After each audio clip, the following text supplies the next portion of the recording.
Function of the nuclear envelope, exchange सबसे important जो function है वो इसका है एक्सचेंज ऑफ मटेरियल। देखिए न्यूक्लियर मेम्ब्रेन का फंक्शन क्या होता है, transportation of the material. Many substances have to cross the nuclear envelope to reach the nucleus from the cytoplasm and the vice versa। तो कहने का मतलब ये है कि जो न्यूक्लियोप्लाज्म से आपका मटेरियल साइटोप्लाज्म में जा सकता है या साइटोप्लाज्म से कहाँ आ सकता है आपका न्यूक्लियोप्लाज्म से। These substances are ions, small molecules, for example nucleotides, macromolecules such as nucleoproteins and aggregates of the ribonucleoproteins। तो बेटा ये क्या हो सकता है, आप बोलेंगे सर ये क्या क्या ट्रांसपोर्ट हो रहा है यहाँ से, तो इसमें से मेन जो ट्रांसपोर्ट हो रहा है वो कुछ आयंस भी हो सकते हैं, ठीक है, और मॉलिक्यूल्स हो सकते हैं, इसको हम बोलते हैं न्यूक्लियोटाइड। न्यूक्लियोटाइड का मतलब क्या होता है, लिख लो कॉपीज में सभी आप, deoxyribo sugar plus phosphate plus nitrogen bases, ये सब कॉम्बिनेशन हम क्या बोलते हैं, न्यूक्लियोटाइड्स। मैक्रोमोलिक्यूल्स हो सकते हैं जिनका साइज ज्यादा होता है, जैसे कि न्यूक्लियोप्रोटीन हो सकते हैं। ये सब मॉलिक्यूल्स क्या हो सकते हैं आपके पास, ट्रांसफर हो सकते हैं मॉलिक्यूल्स, ठीक है। These passages dependent on their size. There are two steps: binding and translocation. Next.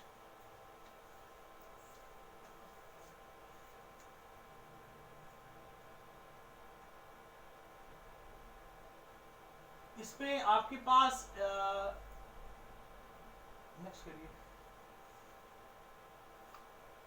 Next आपके पास आ रहा है न्यूक्लियोसैप आ रहा है, इसको हम बोलते हैं न्यूक्लियोप्लाज्म बोलते हैं। न्यूक्लियोप्लाज्म या ये हमारे पास क्या है, semi fluid substance present in the nucleus. Nucleus के अंदर जो आप देख रहे हैं सेमी फ्लूइड सब्सटेंस, जैसे सेल के अंदर साइटोप्लाज्म, ऐसे ही हमारे न्यूक्लियस के अंदर क्या है, सेमी फ्लूइड सब्सटेंस है, तो इसको हम क्या बोलते हैं, nucleoplasm. It is bounded with the nuclear envelope.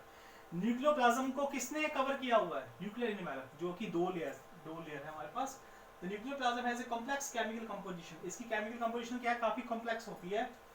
इसमें हमारे पास क्या होता है, न्यूक्लिक एसिड होता है। The most common nucleic acid is in the nucleoplasm are the DNA and RNA. बेटा जो आपके पास जो मेन न्यूक्लिक एसिड पाए जाते हैं आपके पास यहाँ पे, वो डीएनए है, यहाँ पे आरएनए। डीएनए का फुल फॉर्म होता है डीऑक्सीराइबोन्यूक्लिक एसिड, आरएनए का फुल फॉर्म होता है राइबोन्यूक्लिक एसिड। बोथ में अकर इन द मैक्रोमोलिकुलर स्टेट और in the form of the monomer nucleotide. बेटा दोनों या तो अपनी मोनोमर की फॉर्म में होंगे या फिर दोनों पॉलीमर की फॉर्म में होंगे। देखिए मोनोमर का मतलब होता है जैसे हर एक पार्ट का छोटा कंपोनेंट, इसको बोलते हैं मोनोमर। जैसे डीएनए का सबसे छोटा पार्ट क्या है, न्यूक्लियोटाइड। जब सभी न्यूक्लियोटाइड मिल जाएंगे तो क्या बन जाएगा आपके पास, डीएनए। इसको बोलते हैं पॉलीन्यूक्लियोटाइड। नेक्स्ट,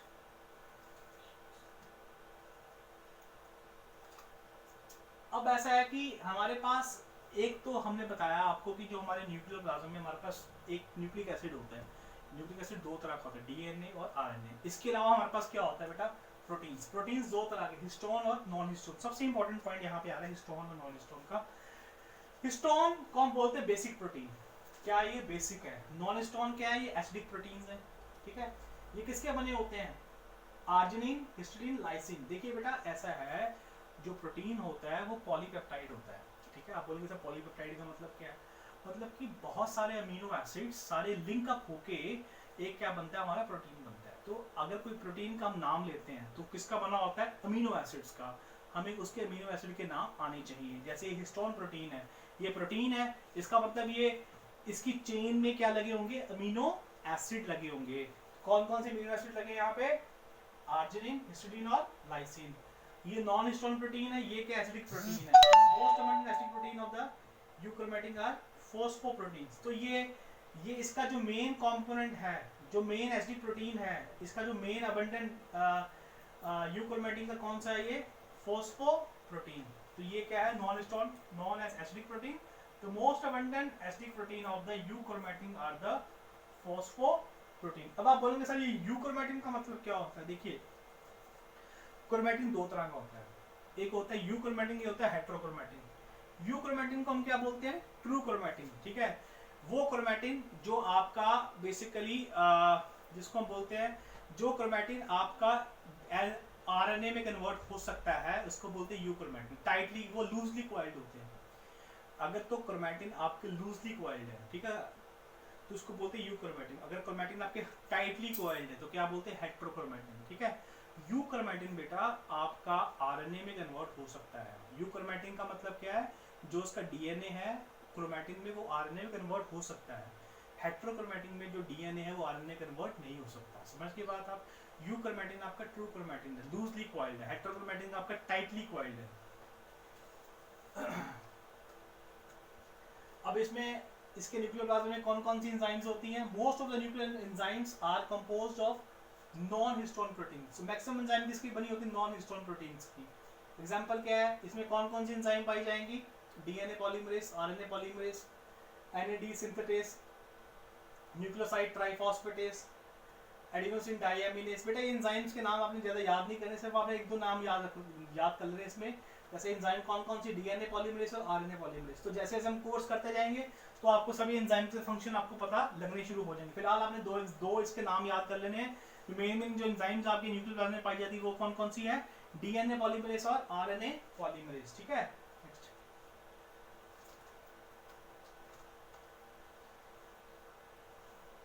अब ऐसा है कि when a nucleus is subjected to a moderate temperature of 37 degrees C, the nuclear envelope gets solubilized. Chromatin is solubilized with the high salt concentration, and the nucleic acid are digested by a nucleases. The network of fibrils is retaining the shape of the nucleus remain. This network fibrils is known as nucleus matrix. अब हम बात करते हैं nucleus matrix की।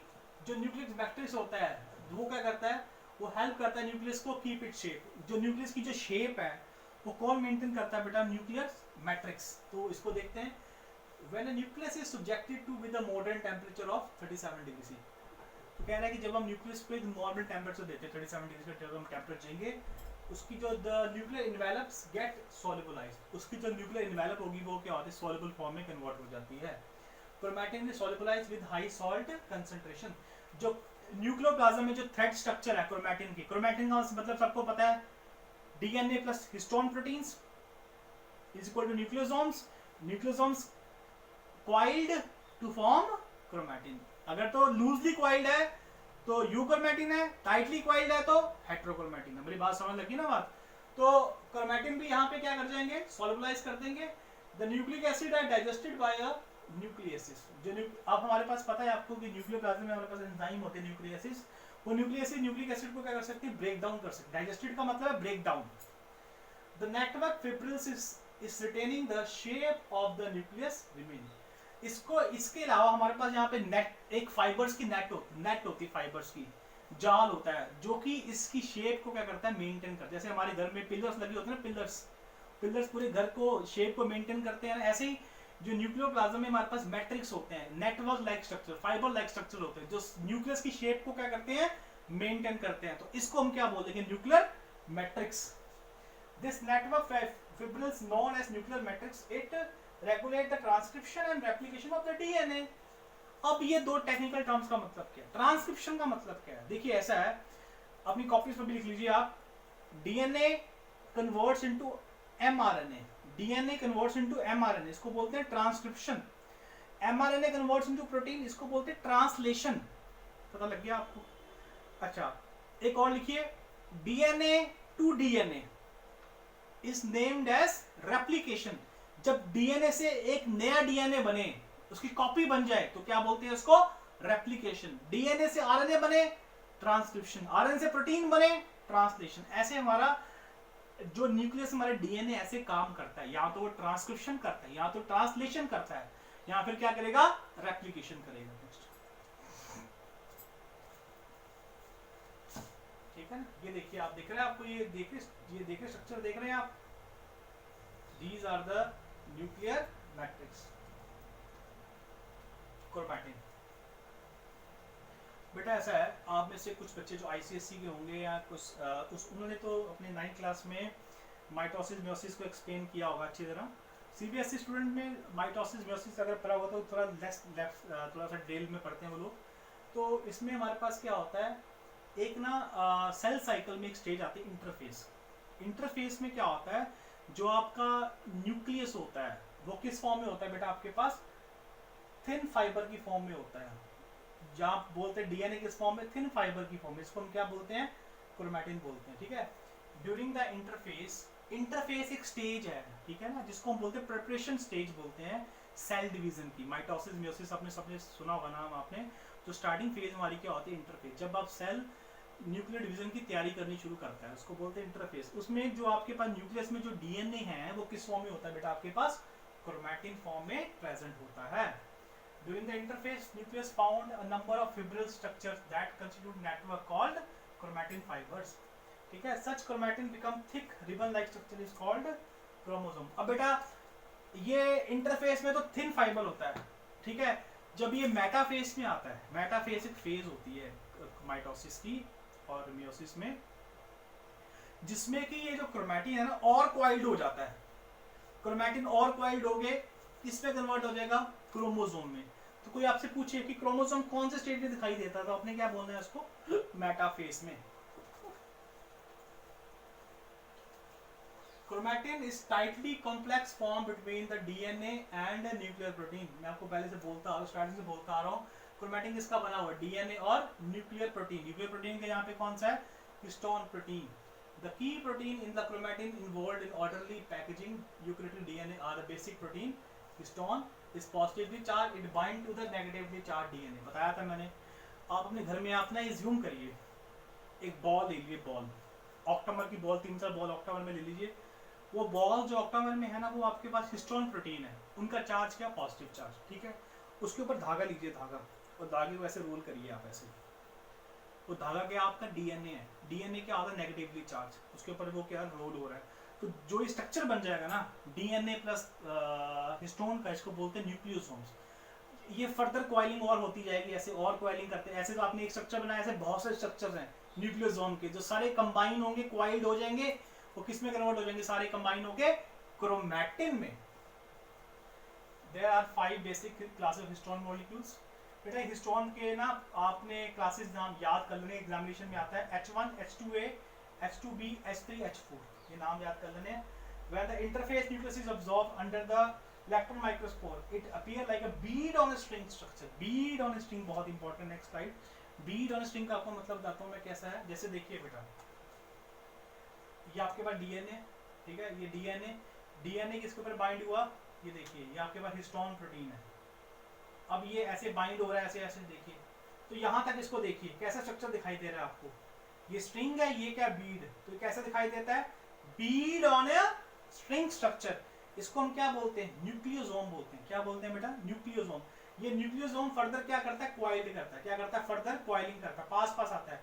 और यहाँ पे क्या बनता है, ये क्रोमैटिन बनते हैं। क्या बनते हैं यहाँ पे, क्रोमैटिन। क्रोमैटिन और क्वाइल्ड करते हैं, तो क्या बनता है, ये क्रोमोसोम। सबसे पहले डीएनए किसके साथ मिला, ये हिस्टोन के साथ, क्या बन गया, न्यूक्लियोसोम। न्यूक्लियोसोम कंबाइन और ज्यादा क्वाइल हुआ तो क्या बन गया, क्रोमैटिन फाइबर। क्रोमैटिन फाइबर और क्वाइल हुआ तो क्या बन गया, क्रोमोसोम। इसको बोलते हैं डीएनए पैकेजिंग, बोलते हैं पैकेजिंग ऑफ डीएनए, ठीक है। The DNA in the chromatin is very tightly associated with the histone that package it repeatedly structural unit called the nucleosomes, ठीक है। 20 बेस पेयर का इसका होता है। बेस पेयर का मतलब है कितने बेसिस हैं आपके डीप डीएनए में, उसको बोलते हैं base pair. Nucleosomes, DNA, veg shape histone, octamer, link DNA, nucleosome core complex. ये आपको बताया था मैंने, ऑक्टामर होते हैं जो न्यूक्लियोसोम के, आप ऑक्टामर्स होते हैं ना, इसके ऑक्टामर प्रोटीन्स होते हैं, उसके ऊपर डीएनए क्या होता है आपका, रैप होता है। Non-histone chromosome protein are also associated with the chromatin but not take part in the basic structure. Role in regulation the expression of the specific genes.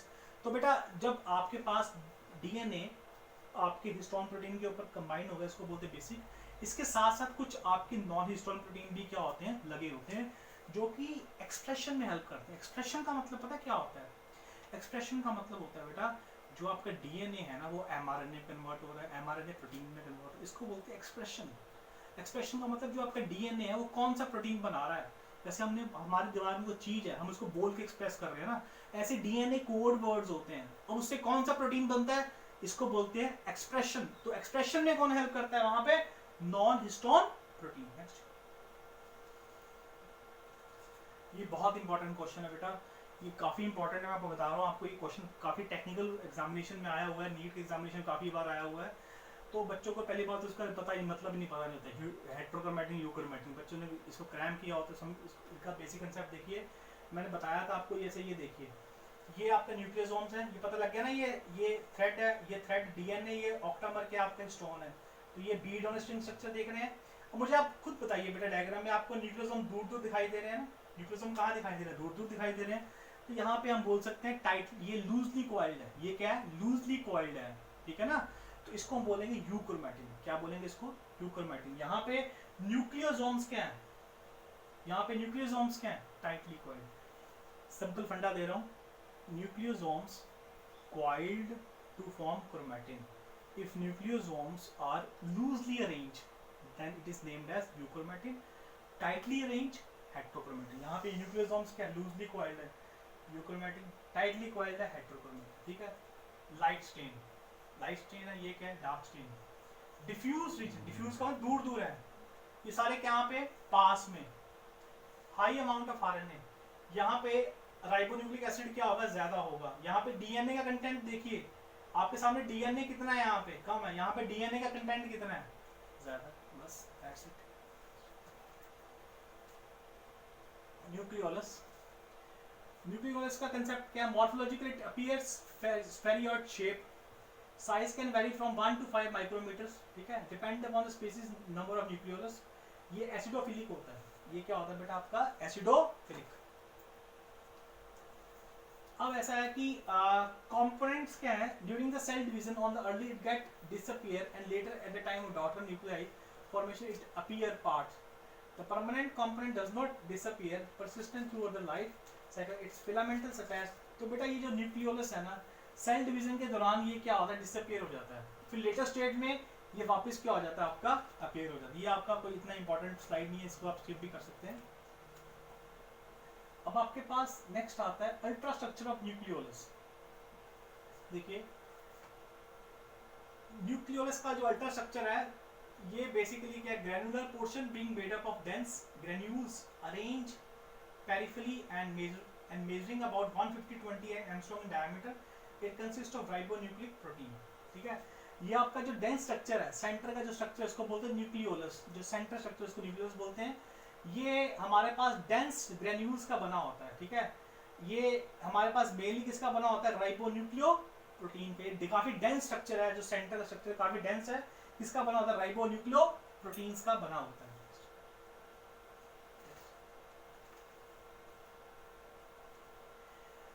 The fibrillary portion having the fibrils of 50 to 80 angstrom length and composed of ribonuclear protein. This region is also known as nucleolamina.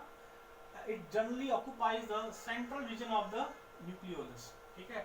The nucleolus has no limiting membrane and calcium ions are believed to maintain the intact organization of the nucleolus. तो बेटा nucleolus के पास कोई membrane तो होती नहीं है, इसका जो calcium ion है वो इसकी जो ऑर्गेनाइजेशन को है वो न्यूक्लियोप्लाज्म में क्या करता है, मेंटेन करता है। और नेक्स्ट आता है न्यूक्लियर ऑर्गेनाइजर आरडीएनए। अब ऐसा है कि जो हेटेरोक्रोमैटिन है, region is found associated with the nucleus nucleolus to constitute the nuclear organizer. तो बेसिकली आपका जो न्यूक्लियर ऑर्गेनाइजर है, it is usually located in the secondary construction on the chromosomes. Next, अब आप हमारे आते हैं फंक्शंस क्या है न्यूक्लियोलस के। Help to synthesize the RNA, it help to synthesize the two protein by formation of ribonucleic acid, large amount of protein synthesis if it has high RNA content, so large nucleolus.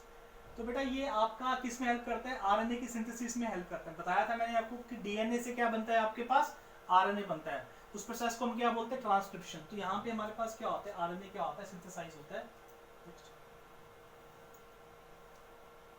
So with this we come to end of the basic slide on the nucleus. बेटा ये nucleus की basic slide है। इसके साथ साथ इसके बाद आपको मैं 3-4 वीडियोस आपको और अपलोड करूँगा न्यूक्लियस के ऊपर में, तो आपने बिल्कुल घबराना नहीं है, बिल्कुल इसमें there is no limit to this slides. इसके ऊपर मैं आपको 3-4 वीडियोस और न्यूक्लियस के ऊपर आपको मैं अपलोड करूँगा, जिसके ऊपर जिनको देखने के बाद आपका जो न्यूक्लियस का जो बेसिक से बेसिक कंसेप्ट भी आपका क्लियर हो जाएगा। तो दिस इसके साथ साथ बेटा आप जो आपके पास एनसीईआरटी की जो न्यूक्लियस की जो उसमें जो कंटेंट है आपके पास, उसको रीड करिए। कोई डाउट है बेटा आज मुझे आज ही कमेंट करिए। Thank you.